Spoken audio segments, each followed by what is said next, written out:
tariffs, there's been a lot of on and off, some inconsistency. There's no inconsistency. I'm not like a block that just, I won't delay. It's called flexibility. It's not called inconsistency. It's called flexibility. They didn't slam the door. They just got up and left. No loud statements. No urgent press conferences. No red lines. One after another: Canada, the European Union, South Korea, India. Those who until recently called themselves strategic partners of the United States are now making deals behind Washington's back. And the most alarming thing is that no one is even trying to call America back. And police in Italy are investigating possible arson after a fire destroyed more than a dozen Tesla vehicles.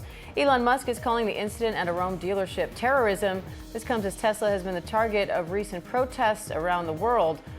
When the White House introduced new tariffs 30%, 35%, and in some sectors up to 50%, the task seemed simple: protect the market, boost domestic production, and show who's boss on the global stage. But the result was different. Contracts have been torn up. Factories are shutting down. Even farmers in Iowa, who supported the America First policy, are now looking at empty barns and wondering, are we the only ones left in this first? That's a 10. That's a good one.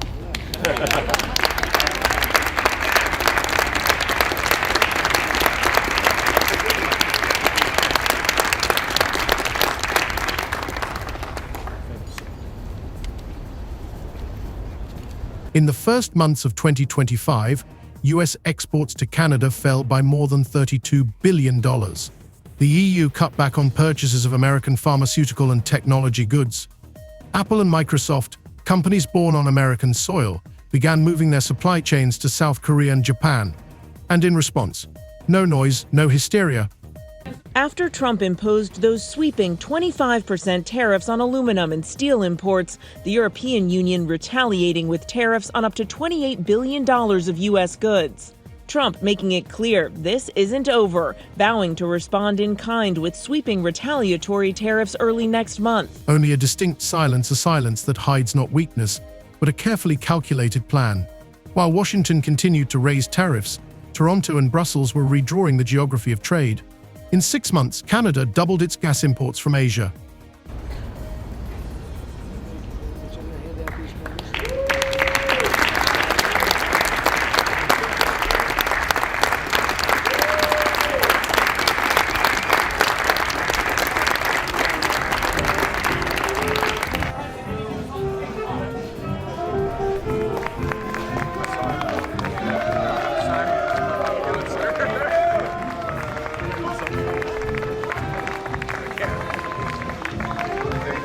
Europeans signed 3 new trade agreements without mentioning the US.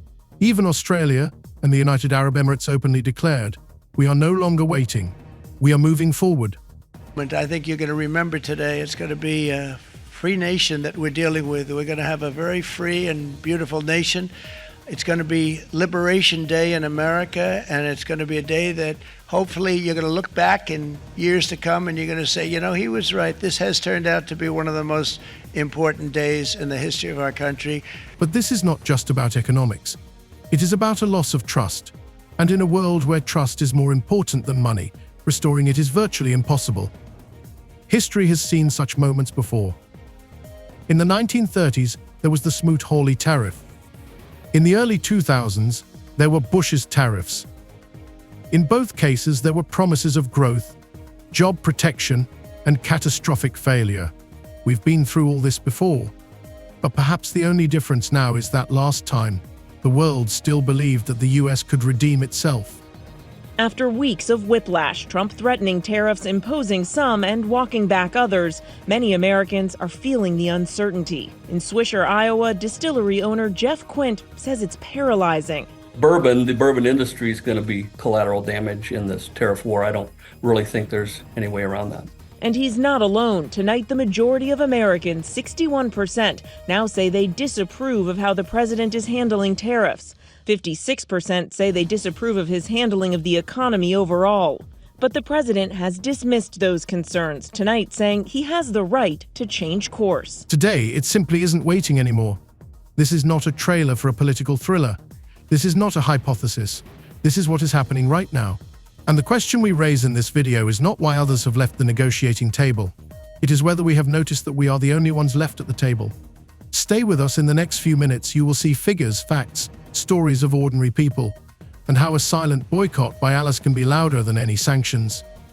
With Elon Musk's views on weighing into very much national politics, national elections in Europe.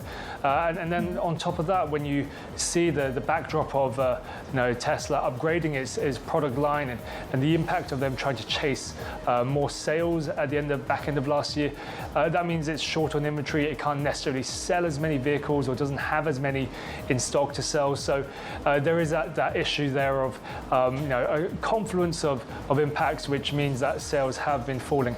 Again, the question is how much more that will impact into February as well, given that the back end of last year in 2024, Tesla sales did slip overall.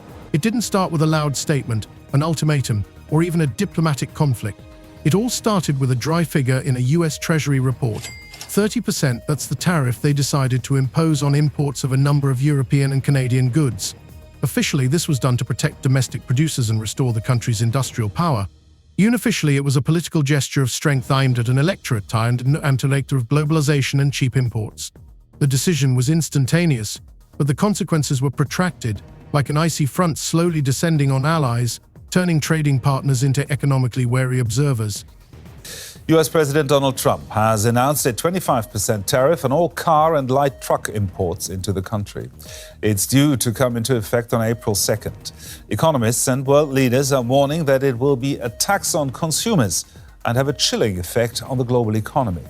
But to Americans, Trump paints a rosy picture, predicting that the levies will spur growth. At first glance, the reaction of Canada and the European Union seemed restrained. There were no emergency summits or angry protests. No prime minister spoke out against Washington against a backdrop of flags. Everything seemed almost indifferent.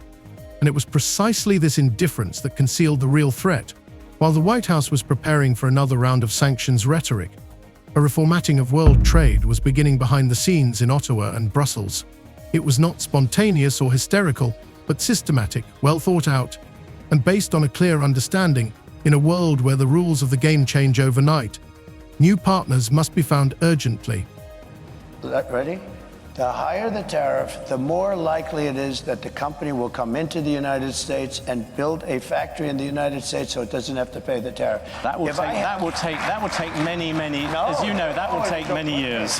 In fact, I'll tell you, there's another theory is that the tariff, you make it so high, so horrible, so obnoxious that they'll come right away. When I do the 10%, 10% is really, first of all, 10% when you collect it is hundreds of billions of dollars. The numbers that you're talking, all reducing our deficit. But really, so there's two ways of looking at a tariff. You can do it as a money-making instrument, or you can do it as something to get the companies. Now, if you want the companies to come in. And they found them. According to an internal report by the Canadian Ministry of Global Markets, a document that was allegedly leaked by accident, but quickly picked up by the press. We begin with the president's trade war escalating tonight. This evening, the retaliation against the United States, Canada, and the European Union responding quickly, just hours after President Trump's 25% tariff on all steel and aluminum coming into the United States. Canada, the largest supplier of steel to the U.S., slapping new tariffs on $20 billion worth of U.S. goods that are sold in Canada. And the 27 countries of the European Union imposing retaliatory tariffs on up to $28 billion worth of U.S. goods sold in Europe. The Atlas 23 project was launched in January 2025, a plan to diversify trade over the next 3 years with the aim of reducing dependence on the U.S. by at least 40%. The report mentioned expanding supplies to Southeast Asian countries, investing in logistics with the Middle East, and developing a new LNG import corridor through Singapore and Osaka Bay. This plan was adopted quietly, but its effects were already being felt by March. According to official data, in the first 6 months of 2025 alone, Canadian exports to the US fell from 78% to 68% of the total volume. This 10 percentage point drop was the sharpest in 2 decades. However, alternative flows were even more alarming. Exports to India grew by 46%, to Saudi Arabia by 73%, and agricultural exports to South Korea reached a historic high.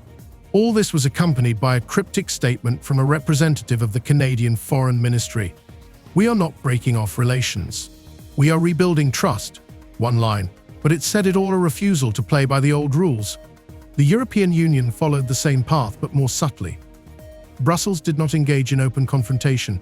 Instead, subtle diplomatic work began, revising agreements with Brazil, resuming negotiations with the Association of Southeast Asian Nations, unexpected initiatives with the UAE, and, most notably, a secret delegation to Caracas to discuss rare earth metal supplies in circumvention of US sanctions.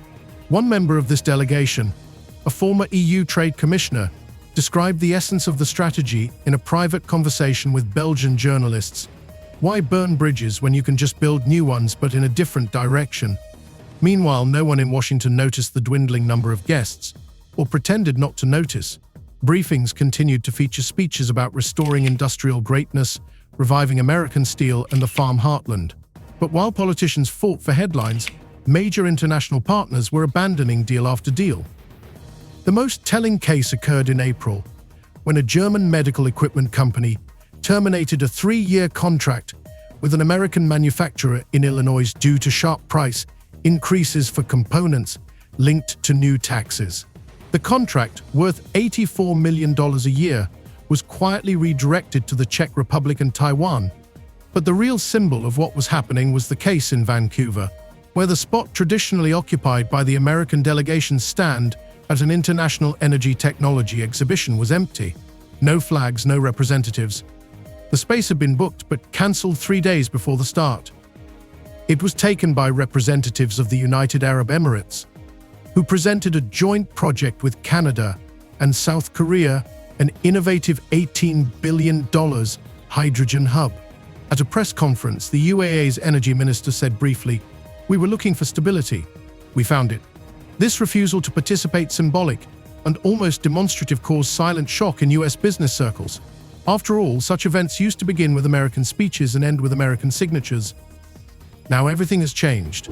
And perhaps the most disturbing thing about this story is not even the figures or the losses, but how little noise they caused within America itself. It is as if the country that the rest of the world is leaving behind has forgotten to look in the mirror. And while Washington continues to repeat the slogan "America first," it seems that more and more allies are choosing the strategy "America is no longer everything." When the tariff wave began to destroy the foundations of international trade, the first crack was not in politics or diplomacy. It was a bell that stopped ringing. First, in a small workshop in Michigan that manufactured components for European cars. Then, in an Iowa agricultural cooperative that exported corn to France. Then, in a Texas startup whose microchips were purchased by Canada just a year ago. Everywhere the story was the same. The customer stopped calling, emails fell silent, and contracts were cancelled with a single line. "The price is too high. We found an alternative." No one blamed anyone. No one argued. Everyone just left. The tariff policy, designed to protect domestic businesses, actually turned against the most vulnerable. Small and medium-sized businesses were the first to suffer. Those who had no reserves, could not restructure their logistics, and did not own supply chains. According to the US Chamber of Commerce, between January and July 2025, more than 27,000 small export-oriented companies either went into the red or completely stopped their foreign operations. These include restaurants working with European wines, workshops producing custom-made medical equipment, and textile companies supplying uniforms to Canada. One by one, these businesses lost their partners, and the worst part is that it wasn't because of quality or politics, but simply because they became too expensive and unstable. Jonathan Curry, a farmer from Nebraska, had been selling soybeans to Italy since 1988. He did not sign a new contract in 2025 for the first time in 37 years. "They didn't tell me it was because of tariffs. They just made it clear that they couldn't wait any longer for us to sort out our taxes," he said at a meeting with local farmers. His story is just one of hundreds. A report by the Peterson Institute says that agricultural exports to the EU fell by 22% in the first 8 months of the year, and to Canada by almost a third. For many, this means not just a drop in profits, but the end of their business. In sectors like this, one contract is a lifetime. But the blow to industry has been even harder. Manufacturers of auto parts, medical devices, electronics, all those who purchased parts abroad, assembled products in the US, and exported them back found themselves trapped. The cost of components rose amid tariffs, delivery times lengthened, and foreign customers began looking for companies less dependent on the US. In Illinois, a diagnostic equipment factory increased its production costs by 26% solely because of tariffs on parts imported from Germany and France.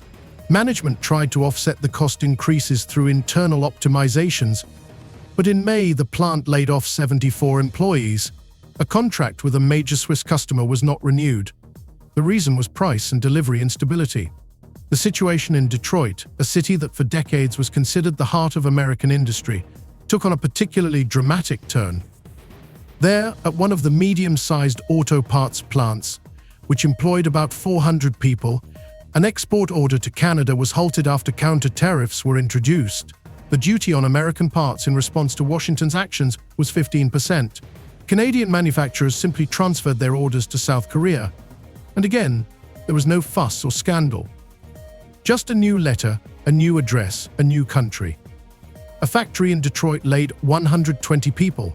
Some of them had been working there since the 1990s. In economic terms, this is called a chain reaction. In everyday life, it's a disaster.